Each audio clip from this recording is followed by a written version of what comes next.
Hello दोस्तों, कैसे हो आप सब। आई होप आप लोग बहुत ही अच्छे से होंगे। तो आज का ये वीडियो आप सभी के लिए बहुत ही इंपॉर्टेंट होने वाला है। जी हाँ दोस्तों, इंपॉर्टेंट इसलिए होने वाला है क्योंकि आज के इस वीडियो में आप सभी को क्लास 12 टैक्सेशन से सबसे पहला chapter income from house property से नेट एनुअल वैल्यू का एक बहुत ही इंपॉर्टेंट सम्स कराने जा रहा हूं, जो कि 4 मार्क्स के लिए बहुत ही इंपॉर्टेंट है। इससे प्रीवियस वाले वीडियो में मैंने आप सभी को ग्रॉस एनुअल वैल्यू का एक बहुत ही इंपॉर्टेंट सम्स कराया था। तो जिन स्टूडेंट ने मेरा प्रीवियस वीडियो नहीं देखा था, तो उन सभी स्टूडेंट से एक रिक्वेस्ट है, पहले वो मेरा जाके प्रीवियस वीडियो देखे, फिर उसके बाद ये वाला वीडियो देखिएगा।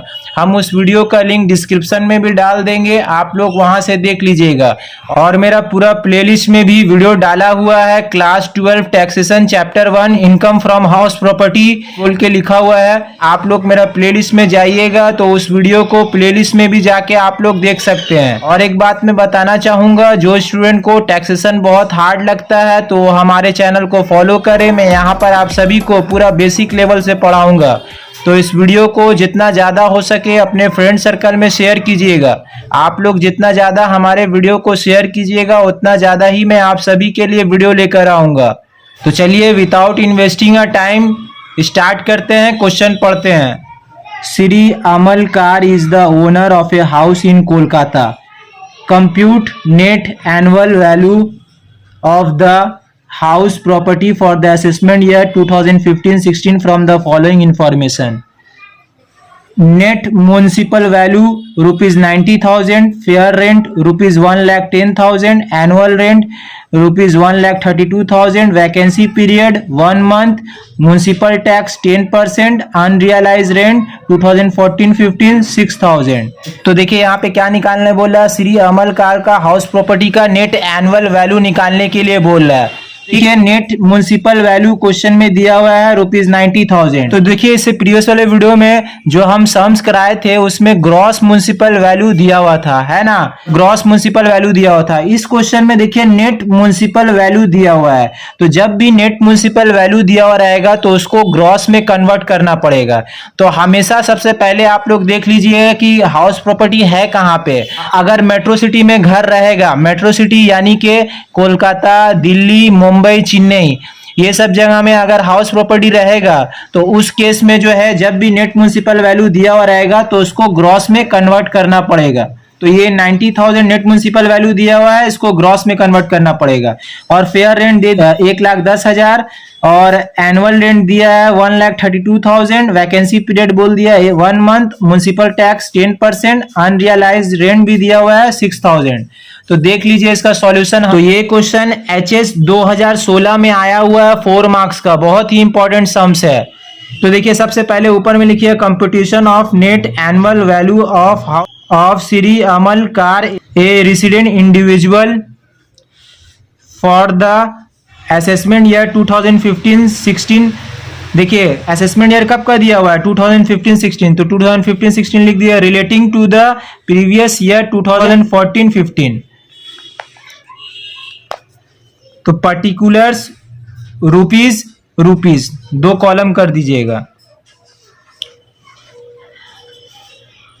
तो ये जो हाउस है वो लेट आउट के लिए दिया हुआ है, भाड़ा में दिया हुआ है, यानी कि किराए में दिया हुआ। तो स्टेप 1 में सबसे पहले लिखिएगा ग्रॉस म्युनिसिपल वैल्यू।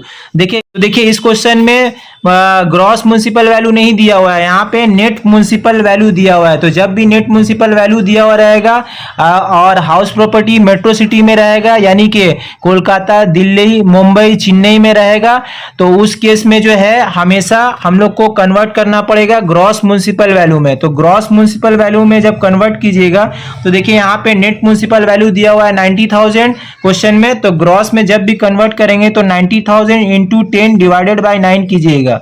तो ये जो है इनकम टैक्स का रूल है। तो जब भी नेट म्युनिसिपल वैल्यू दिया हुआ रहेगा तो हर केस में इंटू 10 डिवाइडेड बाई 9 करेंगे। तो 90,000 इंटू 10 डिवाइडेड बाई 9 कीजिएगा तो ये आपका ग्रॉस म्युनिसिपल वैल्यू निकल जाएगा 1 लाख। और देखिए फेयर रेंट दिया हुआ है क्वेश्चन में, फेयर रेंट दिया हुआ है 1,10,000। तो फेयर रेंट 1,10,000 लिख देंगे यहाँ पे। तो आप देखिए इन दोनों में से जो बड़ा रहेगा उसको ले लेंगे, यानी कि सेकंड कॉलम में उसको लिख देंगे। अगर स्टैंडर्ड रेंट रहता तो उन दोनों में से कंपेयर करते, उन दोनों में से जो छोटा रहता तब जाके बाहर कॉलम में लिख देते।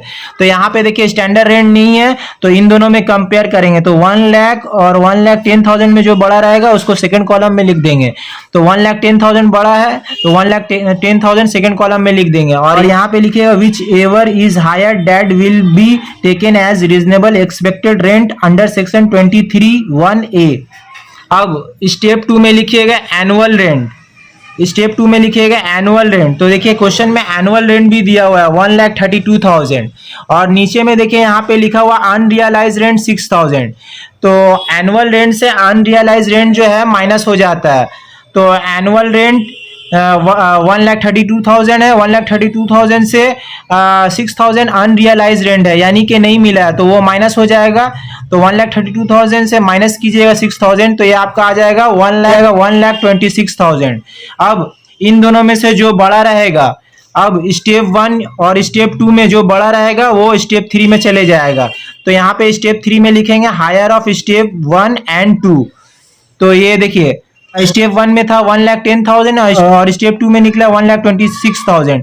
तो इन दोनों में से बड़ा कौन सा है? स्टेप 2 वाला है 1,26,000। तो 1,26,000 सेकेंड कॉलम में लिख देंगे, थर्ड स्टेप में लिख देंगे।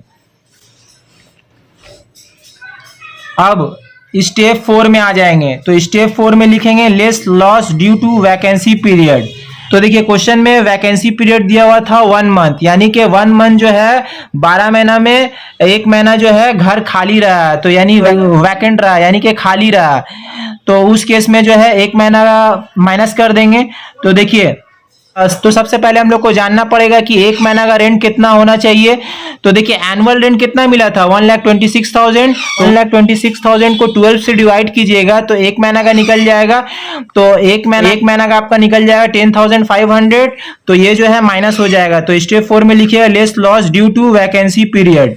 तो 10,500 जो है माइनस हो जाएगा। तो 1,26,000 से 10,500 माइनस कीजिएगा तो ये निकल जाएगा ग्रॉस एनुअल वैल्यू। तो 1,15,500 जो है आ जाएगा ग्रॉस एनुअल वैल्यू। तो स्टेप 5 में लिख दीजिए ग्रॉस एनुअल वैल्यू। तो ये आपका आ गया 1,15,500। अब ग्रॉस एनुअल वैल्यू से लेस होता है म्युनिसिपल टैक्स। देखिए म्युनिसिपल टैक्स जब भी ओनर पेमेंट करेगा तभी यहाँ पे लिखेंगे, तभी लेस होगा। अगर टेनेंट पेमेंट करेगा तो टेनेंट का म्युनिसिपल टैक्स यहाँ पे नहीं आएगा। तो लेस कर देंगे म्युनिसिपल टैक्स। तो क्वेश्चन में देखिए कितना परसेंट बोला था 10%, है ना। तो म्युनिसिपल टैक्स जो है हमेशा म्युनिसिपल वैल्यू के ऊपर निकलता है। तो देखिए नेट म्युनिसिपल वैल्यू कितना दिया हुआ था 90,000। तो 90,000 का 10% कितना होता है? तो 90,000 इंटू 10% कीजिएगा तो ये आपका आ जाएगा 9,000। तो 1,15,500 से 9,000 माइनस कीजिएगा तो ये आपका आ जाएगा 1,06,500। तो ये हो गया सम्स कंप्लीट। तो उम्मीद है इनकम फ्रॉम हाउस प्रॉपर्टी से ये नेट एनुअल वैल्यू का सम्स आप सभी स्टूडेंट को बहुत ही अच्छे तरीके से समझ में आया होगा। तो इस वीडियो को जितना ज़्यादा हो सके अपने फ्रेंड सर्कल में शेयर कीजिएगा और चैनल पे नए हैं तो चैनल को सब्सक्राइब जरूर कीजिएगा। तो आज के लिए इतना ही, फिर मिलेंगे नेक्स्ट वीडियो के साथ। Thank you so much.